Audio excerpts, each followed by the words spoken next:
we're going to continue with the Psalms and Christ. Inside the Psalms, there are very, very important points speaking concerning the Christ.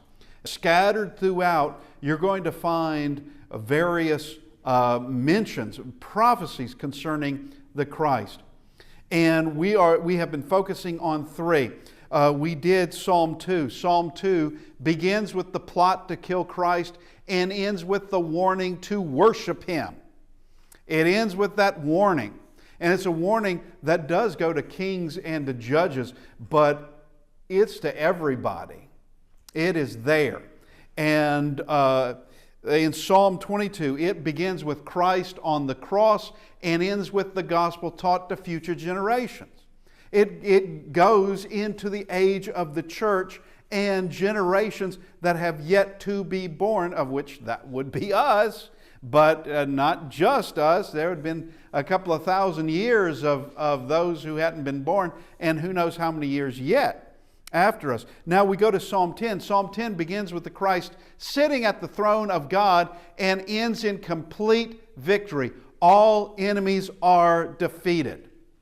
That's how this psalm goes from first to last. Now, we go to Psalm 110. It is a psalm of David, and we can tell also not just that it's designated this from the book of Psalms, but because Jesus speaks of it. And so we begin in verse 1. The Lord said to my Lord, sit at my right hand till I make your enemies your footstool. Now, this is, I hope you can read this. Actually, it's Jehovah said to my Lord, and everyone knew that was the Messiah. Everybody knew it. Nobody argued against that. Nobody argued. They all very well understood that was the Christ. Jehovah said to my Lord, or the anointed of God. Well, everyone knows that's what it meant. And this is what obviously he says, sit at my right hand till I make your enemies your footstool. And this psalm is going to describe that taking place. That at the end of the psalm, they will be his footstool. At the end of this psalm, we will find that this has taken place.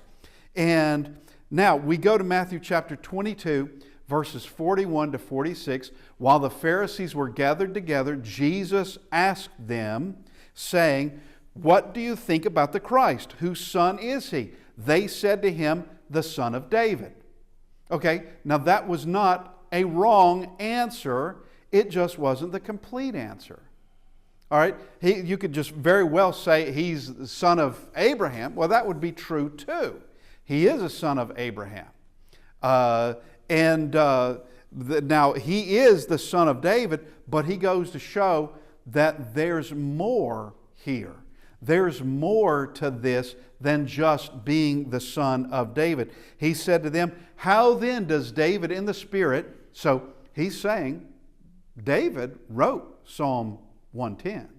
All right. How does David say in the Spirit, does David in the Spirit call him Lord, saying, and then he quotes it, the Lord said to my Lord, sit at my right hand till I make your enemies your footstool. Okay, so who is the my Lord? Because David is penning this. Who is the my Lord? He can't be talking about himself. David doesn't refer to himself as my Lord. He's talking about somebody else.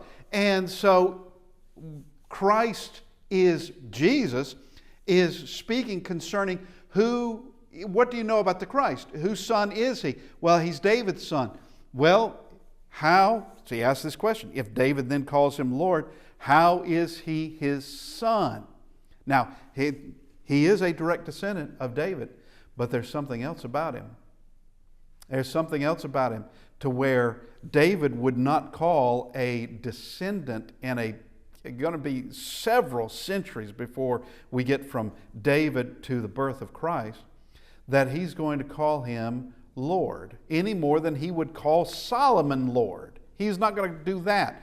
There's got to be something else about this, that he would call him Lord, and Yet, he's more than that. He's the Son of God. And this is the result. And no one was able to answer him a word. They weren't going to. Nor from that day on did anyone dare question him anymore. There came a point when, we're not talking to him. All right. Every time we talk to him, we look foolish. Every single time. Well, it doesn't have to be that way. You've got plenty of people who went and talked to Jesus, and they didn't walk away looking foolish because they weren't out to disprove him. You have Nicodemus that goes to him. Nicodemus doesn't walk away foolish or thinking that he's an absolute fool. You have the Samaritan woman at the well. She doesn't think that way. You have the apostles. They don't think that way. And various disciples. They are talking to him. But if you go and you've made him an enemy, this is what's going to happen. And eventually they had to say, okay, we're not going to ask him anything anymore. Okay, so we go. The Lord said to my Lord, sit at my right hand till I make your enemy your footstool. We have to ask the question, at what point in time was this said? This is prophecy. Okay, at what time was this in fact said? Well, Daniel 7 shows what's happening. Now, Daniel 7 is also prophecy. Beginning in verse 13, I was watching in the night visions, and behold, one like the Son of Man, coming with the clouds of heaven. He came to the Ancient of Days, and they brought him near before him. So one like the Son of Man, that should tell us who this is, coming with the clouds of heaven.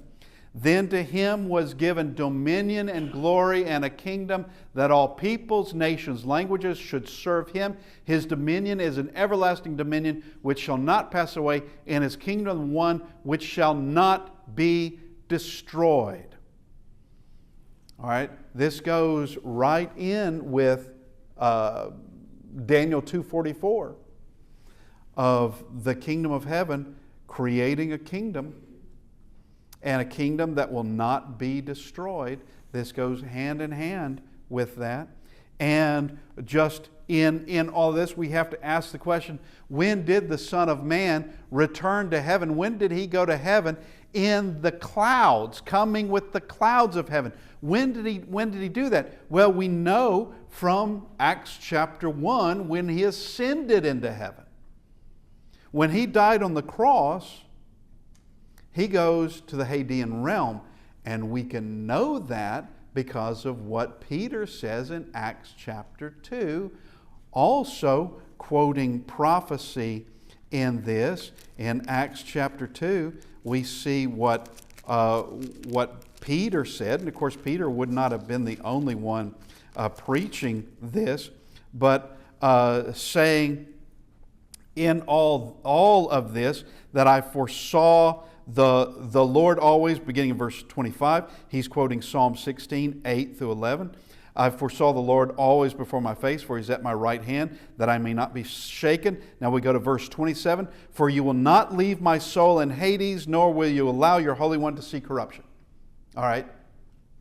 Now, Jesus, when he died, according to Scripture, Psalm 16, verses 8 through 11, or Acts chapter 2, verse 27, says as much. And in Hades, the throne of God is not in Hades. The dead are there. He ascends, he resurrects, comes back to this earth, then he ascends into heaven, then he goes and ascending out of this realm, caught up in the clouds, and Daniel sees this in a vision of what happened on the other side. But we see this also, Revelation chapter 12, verse 5. She bore a male child who was to rule the nations, all the nations with a rod of iron, and her child was caught up to God and his throne. Well, when did that happen? That had to happen after he ascended into heaven. That had to. And now we come back to Psalm 110. The Lord shall send the rod of your strength out of Zion, rule in the midst of your enemies. All right, so He is, the Lord shall send the rod of your strength. That goes right back to Psalm 2, 8, and 9. That He's going to rule with a rod of iron, and He's ruling all the nations with a rod of iron. That's Psalm 2.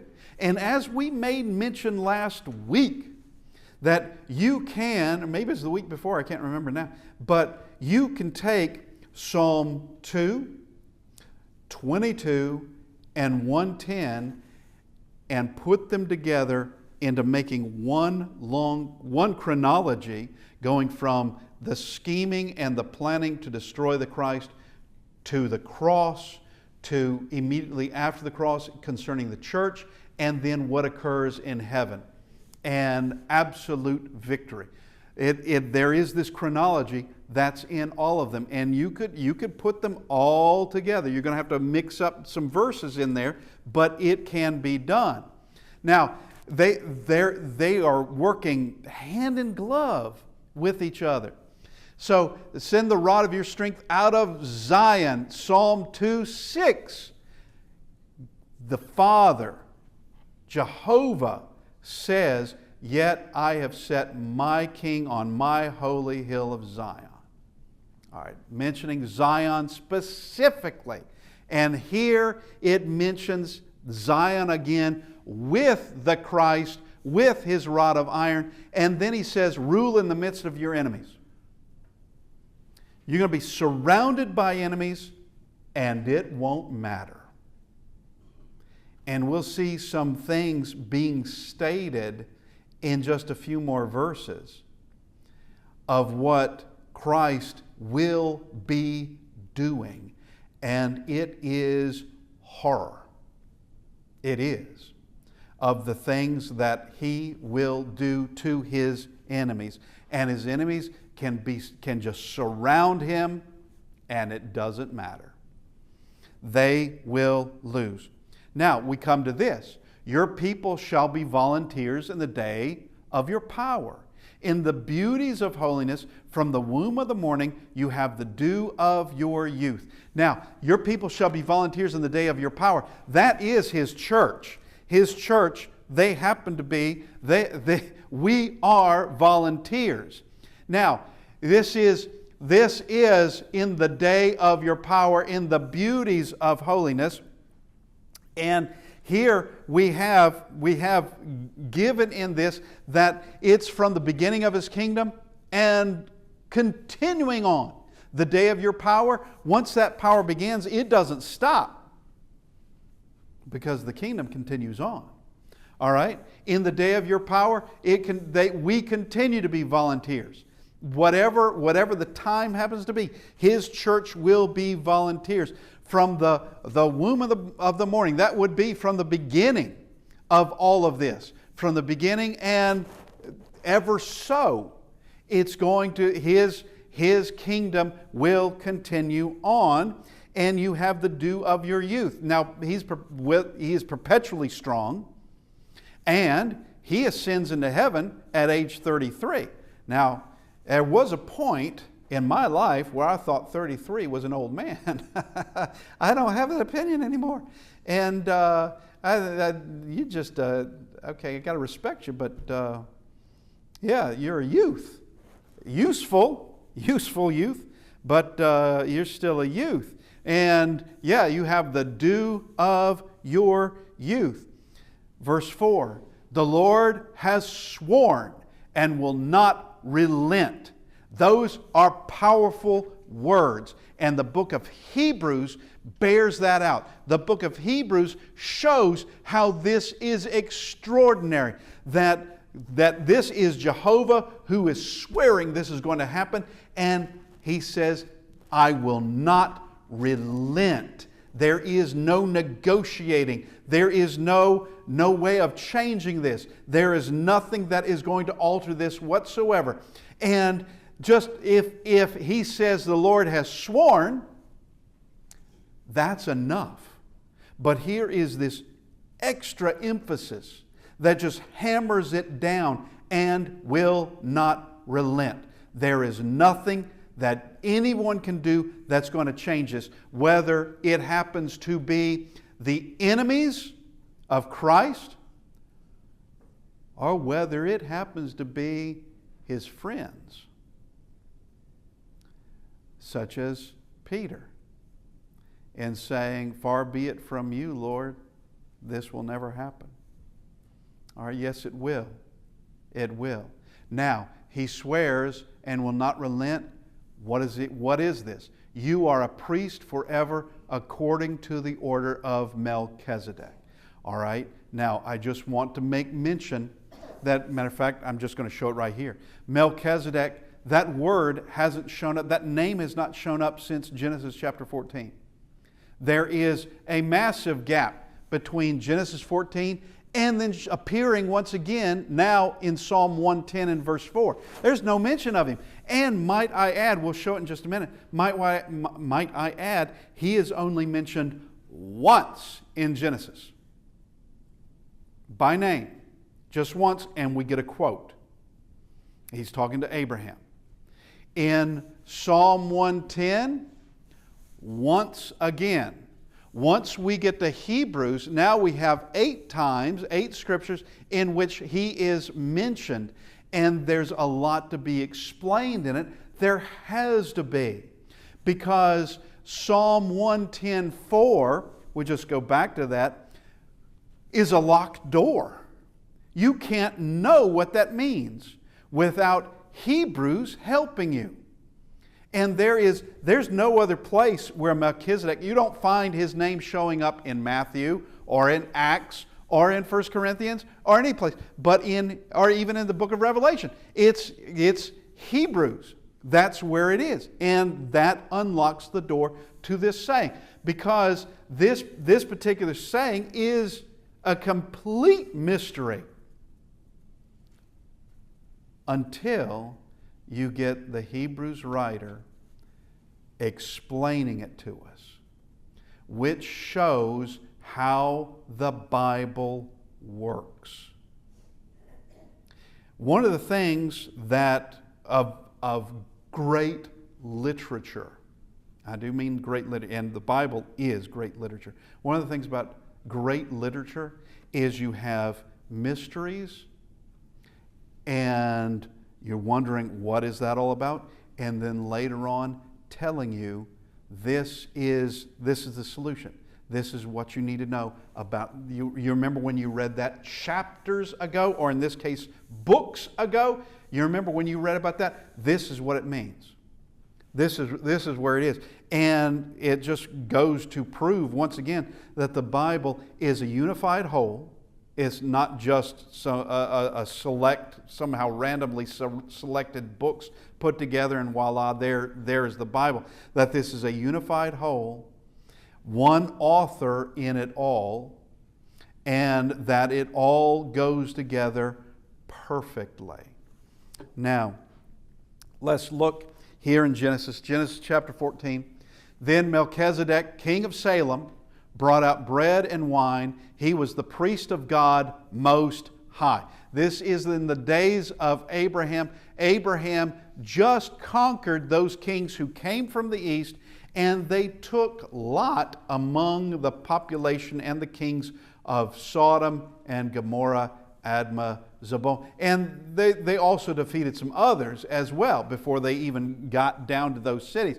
But those 5 kings, take Lot and his family.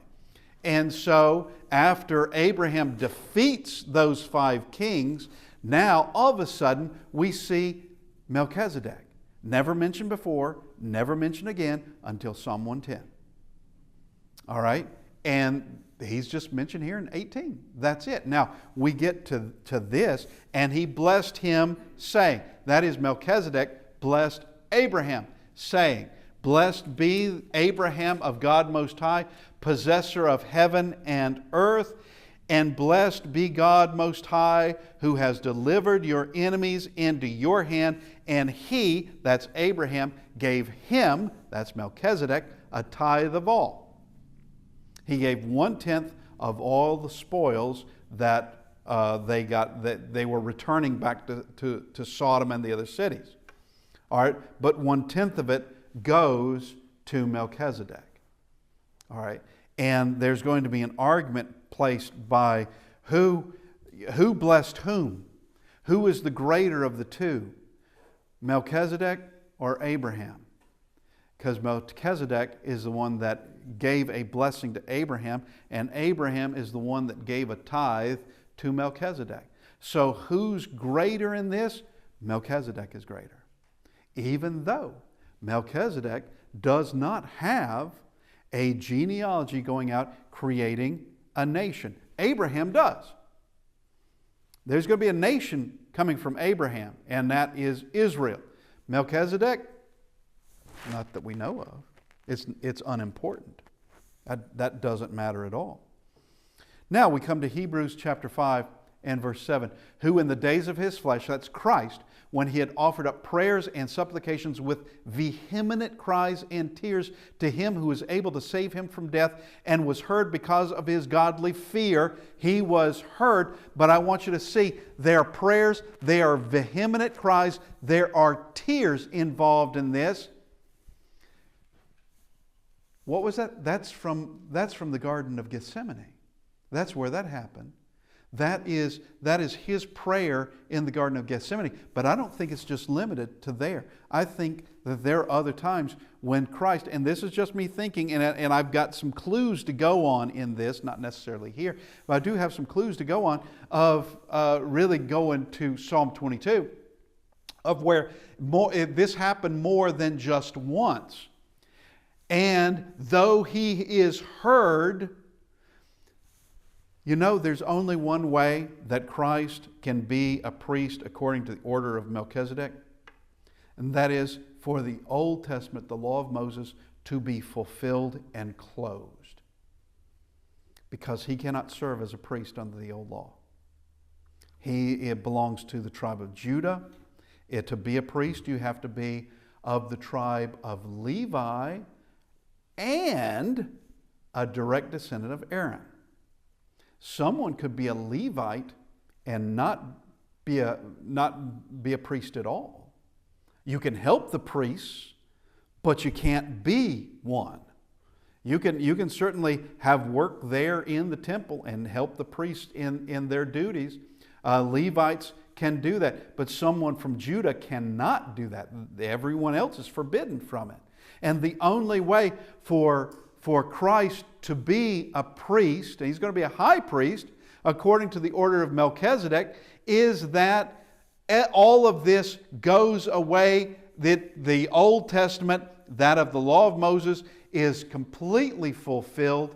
It accomplishes everything it was supposed to accomplish. It's nailed to the cross. It's done away with.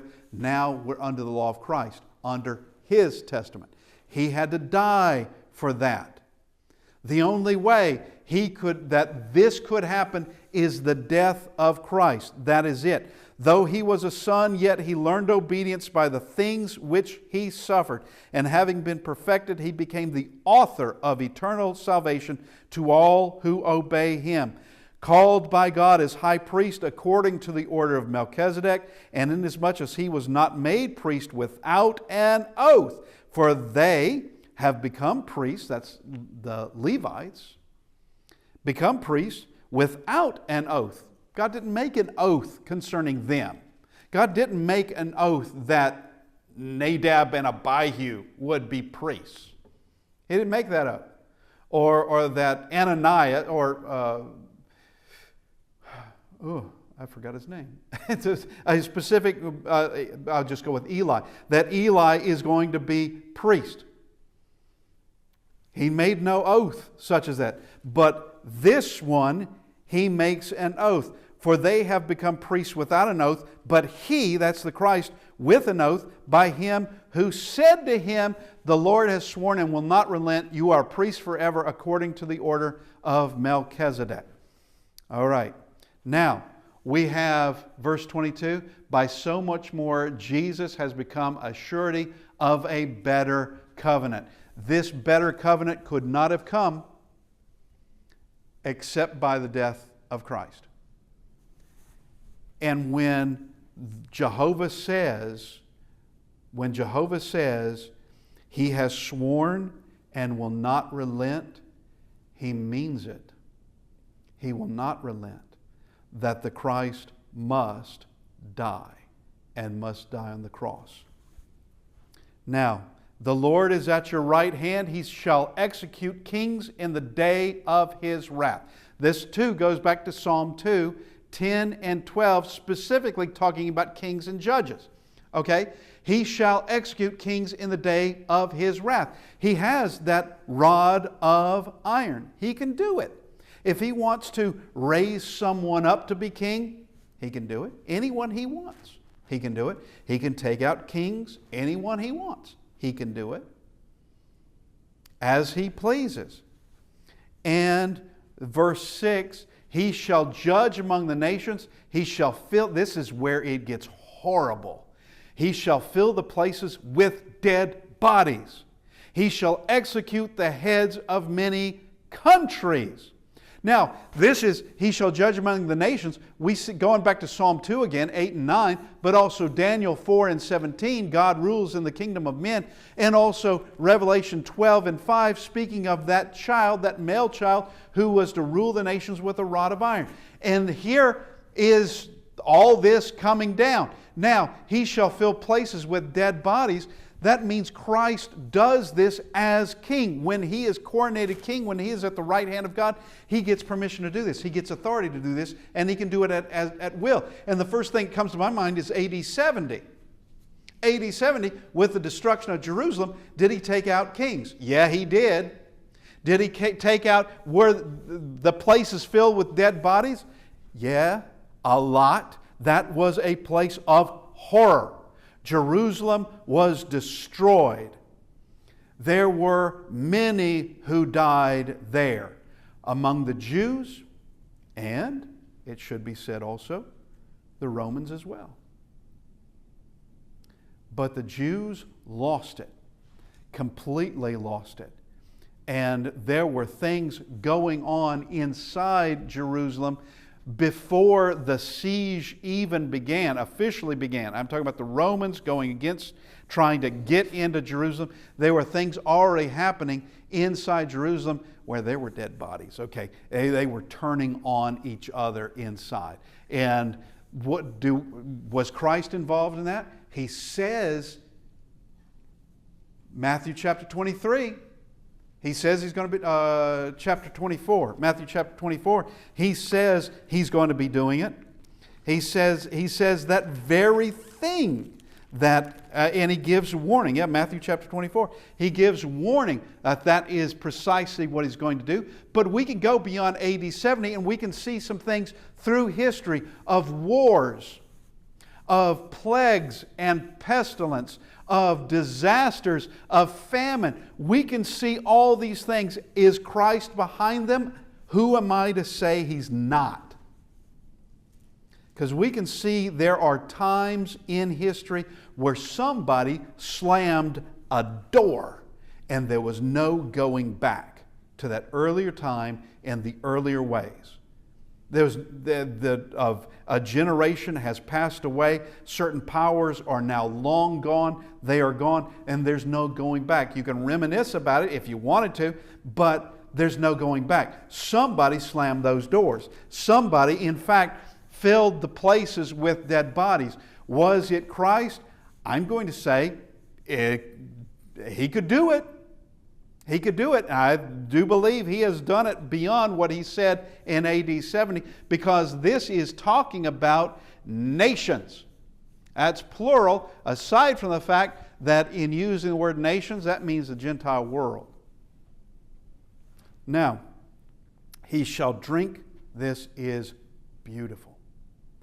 Completely different tone than verse 6. Verse 6 and verse 7 are completely different. One might wonder, why are these two verses even close to each other? That there is such a difference between the two. One talking about dead bodies, and now he shall drink, that is the Christ, shall drink by the brook, drink of the brook by the wayside. Therefore, because of all this, he shall lift up the head. Here it is. It is complete victory, complete peace. He has done it. This is complete peace under Christ. Complete victory under Christ. Satan is defeated. Every angel who followed Satan is defeated. Every follower of man, or every follower of Satan among men, they've been defeated. And death has been defeated. His enemies are his footstool. And we see in Revelation 22, 1 and 2, talking about the water of the river, or rather the river of the water of life. We see that there. And it's a very similar image of drinking of the brook by the wayside. This is, one doesn't do that while stacking up bodies. All right, this is after the war is done. This is utter and complete victory. And this also, it matches very well with when we were talking about Psalm 22, that of verses 21 and 22 in Psalm 22 are different. It's a stark contrast between the two. One is that of agony and complete misery and someone who is dying, to now that of looking toward a future and a brilliant future. And you have answered me. Those last words in verse 21 of Psalm 22. Now, here is this complete victory that Christ has. This is our, for this evening, Psalm 110. Very, very powerful, as is all the Word of God. And this is the best I can do. Given more years, one could do even better. But this is the best I can do.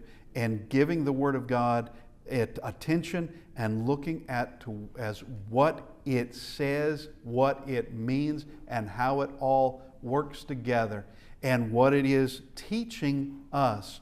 And this is a lot of things that are prophesied about, and it came to be. It came to be. We are under the authority of Christ today. Christ is sitting at the right hand of God. Christ still has that rod of iron, and He can take it to any nation He wants to. And in the end, everything is done away with, and it is the judgment of all mankind. Are we ready for that? He's going to judge us according to righteousness. You need to look at your life, where you are right now. If you need to respond to the invitation, we ask that you come as we stand and sing.